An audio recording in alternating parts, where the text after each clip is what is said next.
mendengarkan dan menyimak penjelasan teknis cabang lomba dan diawali dengan cabang lomba senam untuk jenjang SD. Dalam hal ini akan disampaikan oleh Ibu Dr. Francisca Janu Arami dari PB Persani. Kepada Ibu Francisca kami persilakan.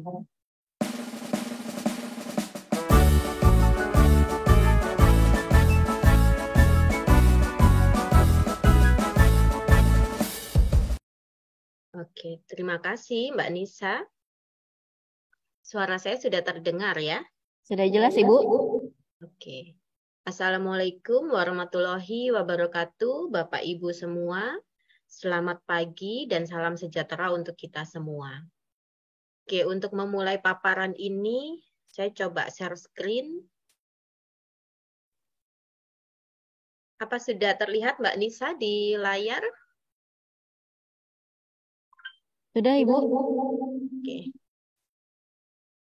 Bapak Ibu yang saya hormati, berikut adalah paparan kami dari PB Persani, yaitu cabur senam untuk SD saja. Sebetulnya sebelum saya mulai paparan, beberapa tahun yang lalu senam itu sudah ada di SD dan SMP, Mbak Nisa.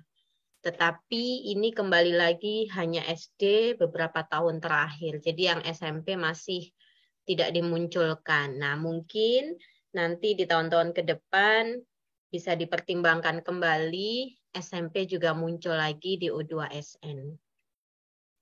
Oke, yang pertama, untuk cabur senam, itu yang paling populer di Indonesia itu ada 4 disiplin, dan ini sudah masuk di ranah PON juga. Bahkan di internasional itu sebetulnya ada 8 disiplin. Tetapi di Indonesia itu 4 yang sering diperlombakan, yaitu senam artistik putra atau MAG, Men Artistic Gymnastic, kemudian senam artistik putri, Women Artistic Gymnastic, kemudian senam ritmik atau ritmik gimnastik, dan senam aerobik. Tetapi pada O2SN itu hanya 2 yang diperlombakan, yaitu senam artistik putra dan senam artistik putri untuk tahun ini. Nah, biasanya untuk Dikbud sendiri itu selalu hanya memberikan 1 slot untuk putri, artistik atau ritmik, sehingga kami sering berkoordinasi dengan ritmik bahwa salah satu bergantian. Jadi yang selalu ada itu adalah putra. Sekarang tahun ini yang ada itu adalah senam artistik putra dan senam artistik putri. Sedangkan yang ritmik tahun ini tidak ada. Mungkin akan bergantian di tahun-tahun berikutnya.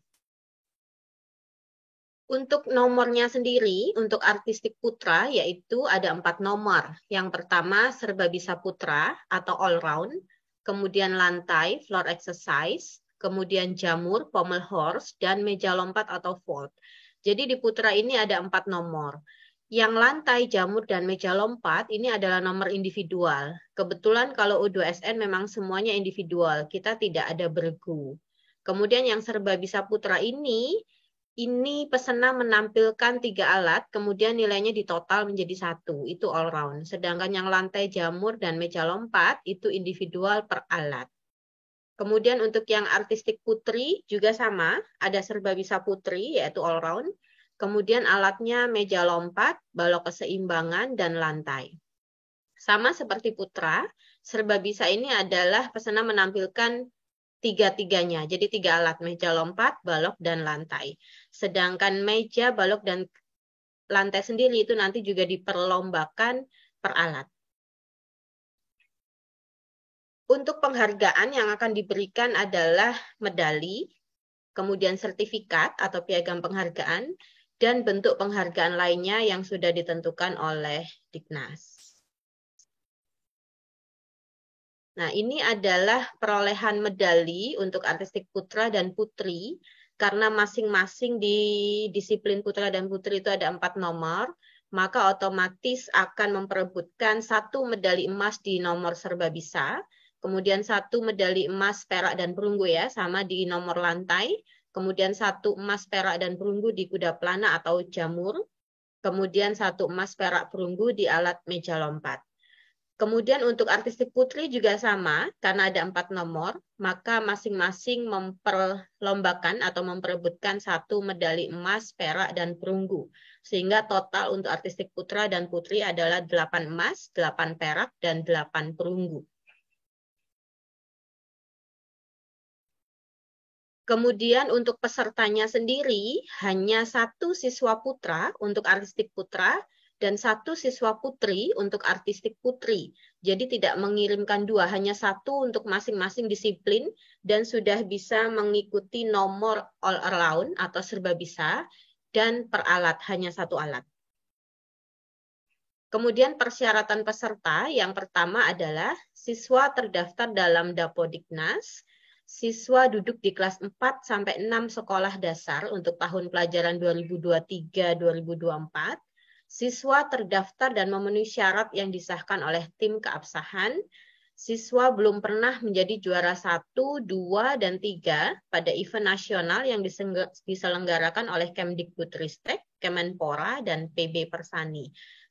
Kalau pernah mengikuti event nasional yang diselenggarakan oleh Kemdikbudristek, Kemenpora, dan PB Persani, namun belum pernah menjadi juara 1, 2, atau 3, maka masih diperkenankan untuk mengikuti O2SN.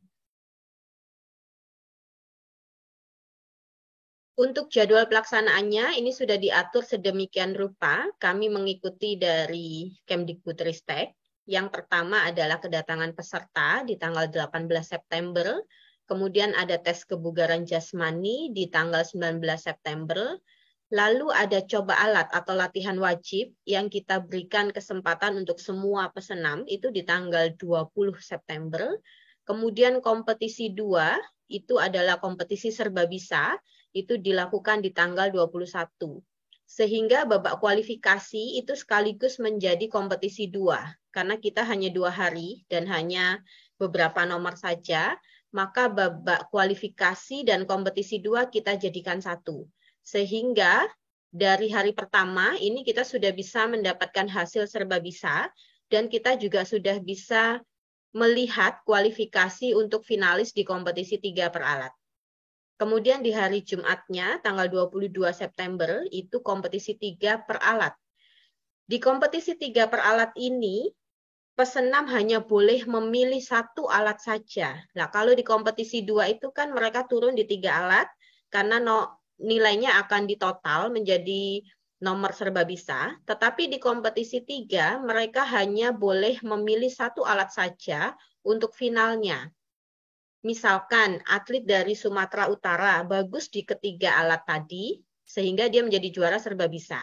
Tetapi di kompetisi 3 hanya bisa memilih 1 alat saja karena pembinaan, sehingga 2 alat yang lain bisa diberikan kepada provinsi lain yang juga kompeten di alatnya masing-masing. Sehingga menjadi juaranya rata ya, jadi tidak hanya Sumut saja atau DKI saja atau daerah yang lain. Jadi di kompetisi 3 ini kita sebar. Kemudian di hari Sabtu di tanggal 23 September ada UPP, kemudian di hari Minggu tanggal 24 kepulangan peserta. Untuk peraturan sendiri, kami menggunakan cut off point untuk cycle yang terbaru, yaitu 2022 dan 2024.